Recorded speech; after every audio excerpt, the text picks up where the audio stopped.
Dans les instants de silence, laissons cette histoire commencer. Imaginez une nuit sans lune, une nuit entièrement noire, où vous vous tenez seul au centre d'une plaine infinie, sans limite. Un vent froid caresse doucement votre peau, il n'y a aucune lumière artificielle.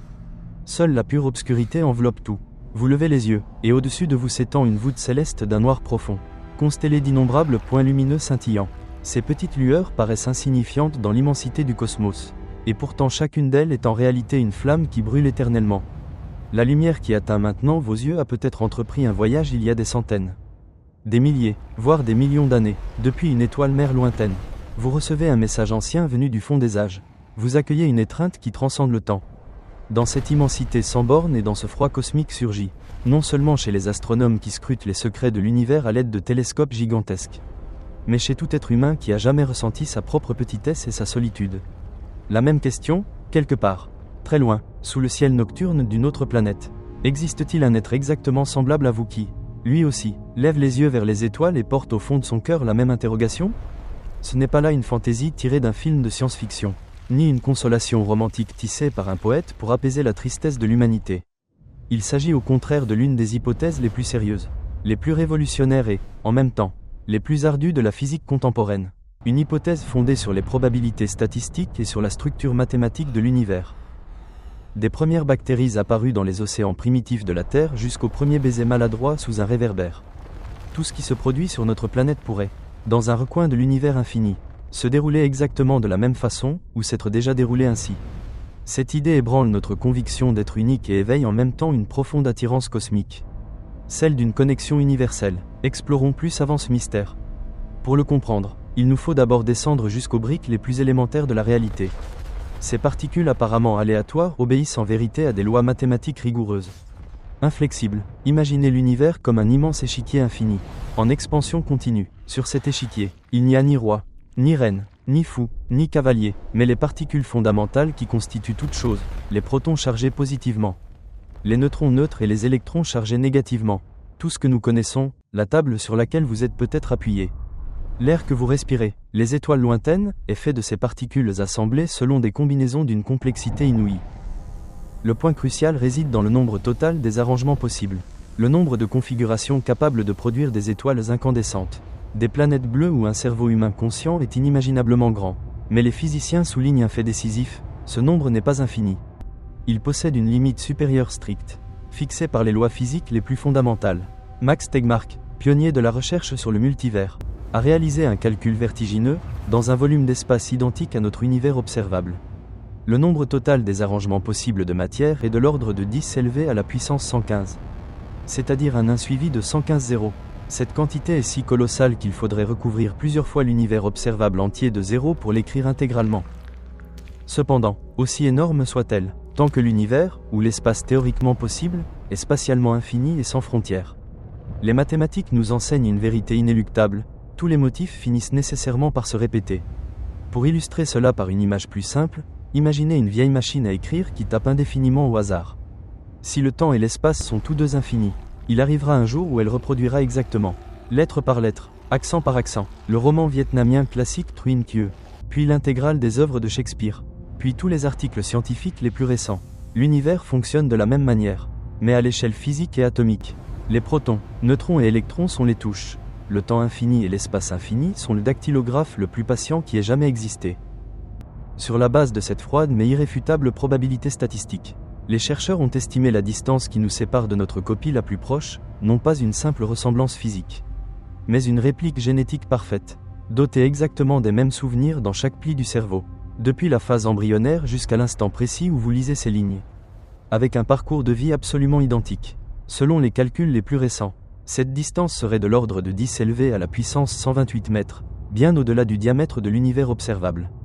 Plus loin encore, une copie complète de l'ensemble de notre univers observable, incluant la Terre bien-aimée, le Soleil éclatant, la Voie lactée et ses centaines de milliards d'étoiles, ainsi que toute l'histoire de l'humanité, pourrait exister à environ 10 élevé à la puissance 118 mètres.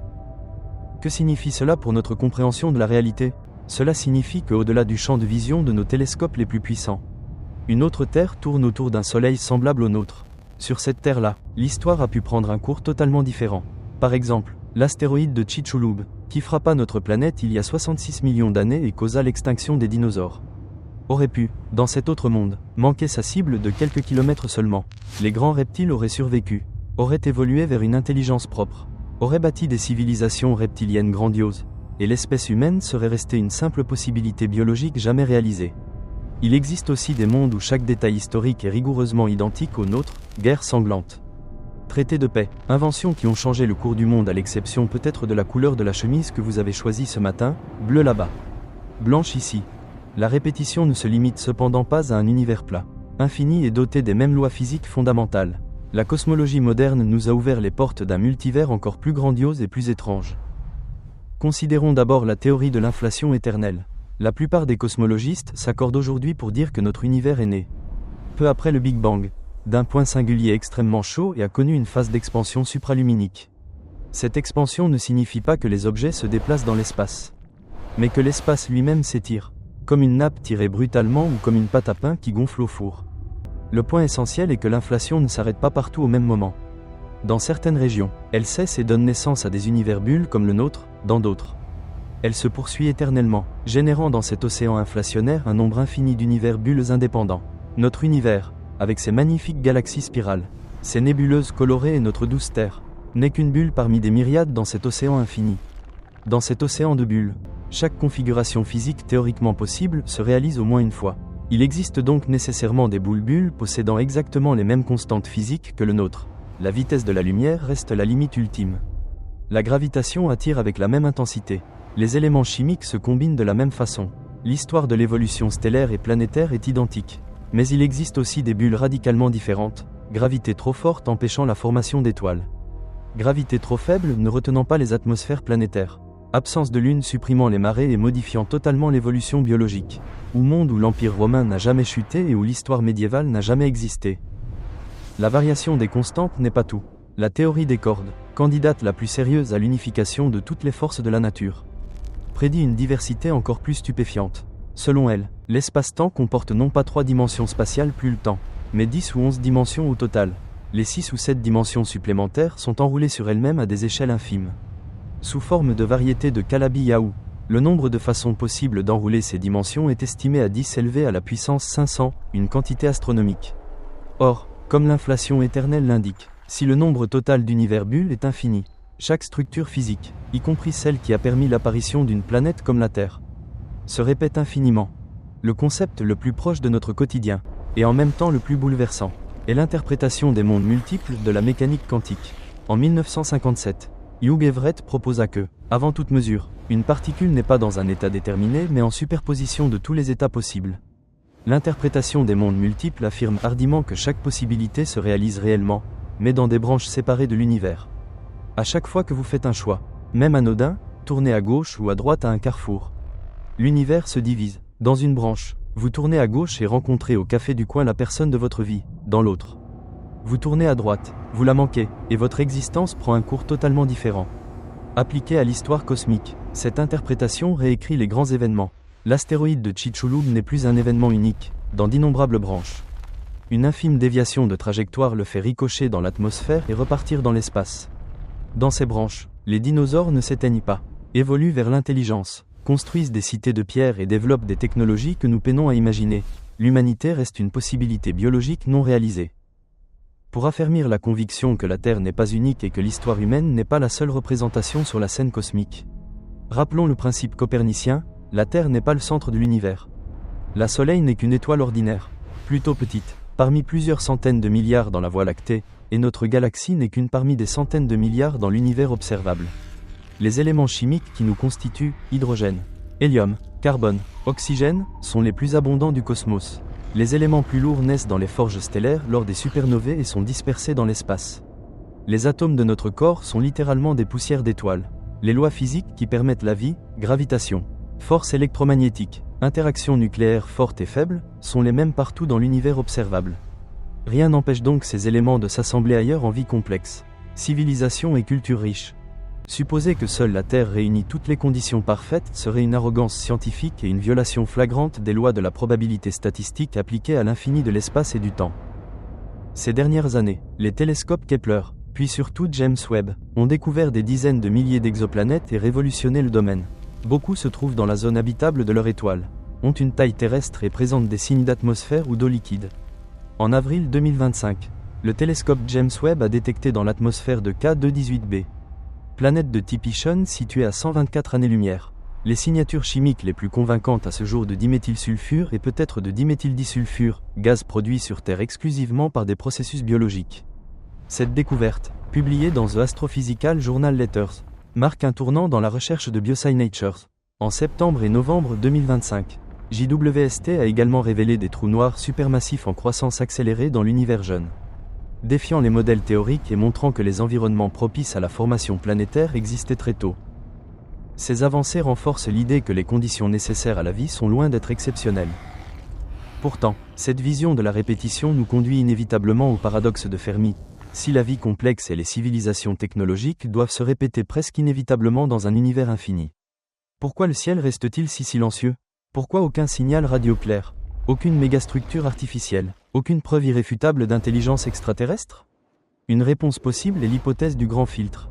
Il existerait, entre l'apparition de la vie et l'émergence d'une civilisation capable de voyage ou de communications interstellaires, un obstacle extrêmement difficile à franchir, auquel la plupart des formes de vie succombent. Deux scénarios effrayants se présentent. Premier cas, le filtre est derrière nous. Les étapes de l'abiogenèse, l'apparition des cellules eucaryotes, la multicellularité, puis l'intelligence consciente seraient d'une probabilité infime. La Terre aurait eu une chance extraordinaire. Dans ce cas, même des milliards de planètes telluriques n'abriteraient que des bactéries ou des unicellulaires. Nous serions des enfants de la chance rarissime. Deuxième cas, plus inquiétant, le filtre est devant nous. Toutes les civilisations s'autodétruisent avant de coloniser les étoiles. Guerre nucléaire globale, intelligence artificielle échappant à tout contrôle, catastrophes climatiques irréversibles, biotechnologie mortelle, autant de risques que nous connaissons bien. Jusqu'en 2025, les discussions autour du grand filtre se sont intensifiées. Certains chercheurs, dans Acta Astronautica ou ailleurs, estiment que l'émergence d'une superintelligence artificielle pourrait anéantir une civilisation en moins de 2 siècles après son invention, avant qu'elle ne devienne multiplanétaire. D'autres, comme Brian Cox, y voient un test universel que toute forme intelligente doit passer, et que la plupart échouent. Ces pensées glacent le dos. Les catastrophes que nous redoutons ne seraient pas des drames terrestres uniques, mais des lois cosmiques, des actes inévitables de l'évolution technologique. Quelque part, des scientifiques d'une civilisation sœur débattent peut-être en ce moment même de crise climatique ou d'armes de destruction massive. Lèvent les yeux vers leur ciel nocturne et ressentent la même solitude. Les mêmes questions. Ne terminons cependant pas sur une note de terreur paralysante, mais sur un accent d'espoir et d'acceptation. L'idée que tout ce qui arrive sur Terre arrive aussi ailleurs n'est pas seulement une froide assertion probabiliste, c'est une profonde méditation philosophique sur la connexion et le sens de l'existence.